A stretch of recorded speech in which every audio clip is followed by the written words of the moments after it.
رسوله الكريم أما بعد قال الله تبارك وتعالى في كلامه المجيد والفرقان الحميد أعوذ بالله من الشيطان الرجيم بسم الله الرحمن الرحيم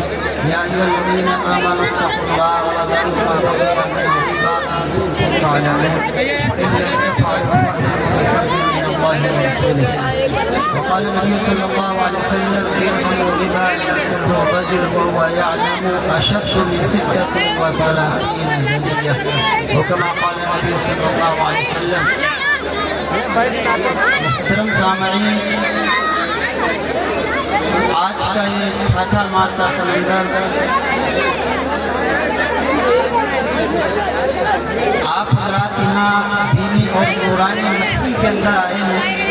اور وہی بات جو استاد محترم حضرت صہیب حسینی صاحب دامت برکاتہ العالیہ نے سبر جدید کے اندر فرمائی تھی، اور وہی میں دوبارہ آپ کے سامنے کہہ رہا ہوں کہ اگر آپ کی نیت یہ ہے کہ میں وہاں پر جاؤں گا اور ہمیں مزہ آئے گا، یہ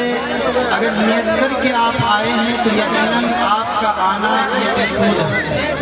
لیکن اگر آپ کی نیت کے اندر یہ ہے کہ ہم وہاں جانے کے بعد کچھ اپنی صلاح کریں گے، کسی بات پر عمل کریں گے، تو یقیناً آپ کا آنا یہاں فائدہ مند ہے. آج کی اس مجلس میں جس موضوع کا میں نے انتخاب کیا ہے، وقت مختصر ہے، بہت مختصر طور پر میں آپ کے سامنے پیش کرنے کی کوشش کرتا ہوں، اور وہ موضوع ہے الربا. سود یہ اتنی اصل چیز ہے، اور ہمارے لیے اس سے بچنا اتنا زیادہ ضروری ہے کہ قرآن اور حدیث کے بعد مطالعہ کرنے کے بعد پتہ یہ چلتا ہے کہ شاید شرک کے بعد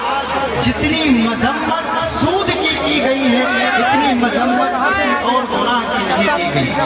اور یہ ایسا گناہ ہے، اس کی تشبیہ زنا سے کی گئی کہ جو بندہ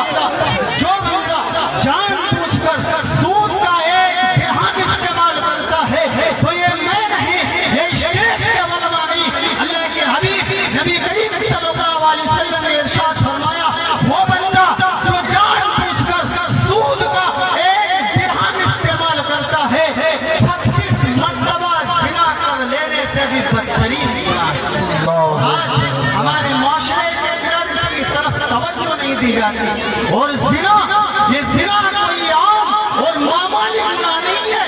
حضرت موسیٰ علیہ السلام نے بارگاہ الہی میں فریاد لگائی، رب تعالیٰ زناکار کی بدکار کی سزا کیا ہوتی ہے؟ تو اللہ نے فرمایا تھا، اے موسیٰ زناکار کے لیے میرے پاس عذاب یہ تیار ہے کہ میں اس کو آگ کا ایسا لباس پہناؤں گا کہ اگر وزنی کے اعتبار سے اتنا بھاری ہوگا کہ اگر کسی پہاڑ پر ڈال دیا جائے تو اس کی وزن کے مارے وہ پہاڑ پھٹ کر بھیزا ہو جائے گا. زنا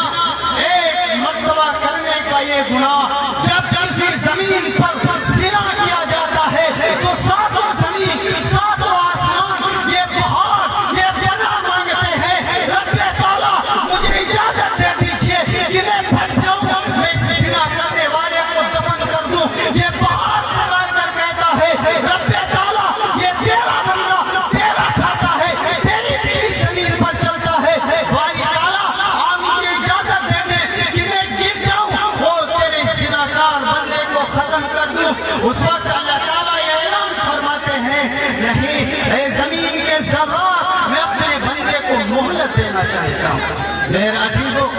اور آپ حدیث کے اندر دیکھیں، جب آپ قرآن پڑھیں گے، جب آپ حدیث پڑھیں گے، وہ سود جو آج بینک انٹرسٹ کے نام سے ہو یا سری سود ہو، آج ہمارے معاشرے کے اندر عام ہوتا جا رہا ہے. اور ہمارے معاشرے کے لوگ، وہ لوگ جو زمیندار ہیں، وہ لوگ جن کے پاس پیسہ ہے، وہ لوگ جو شہرت کے مالک ہیں، وہ لوگ جو گاڑیوں کے مالک ہیں، اور جن کا توتی بولتا ہے دنیا کے اندر، آج ان کی اگر معاملہ